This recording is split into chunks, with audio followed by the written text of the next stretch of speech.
Welcome to your daily lifestyle videos market update. I'm Zoe, your AI guide.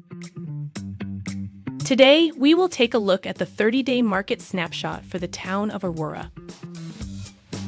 Over the past 30 days, sold listings are stagnant, but the average sales price is up for single-family homes in Aurora, with average days on the market up to 13 days. The average sale price is $1,740,000.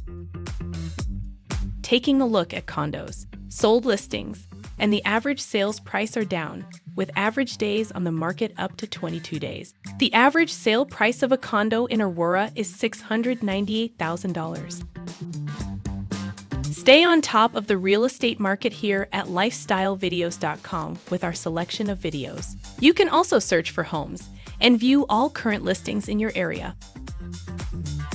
Our team of experts are always here to help. Feel free to connect with us today and embark on your journey towards the lifestyle you've always dreamed of.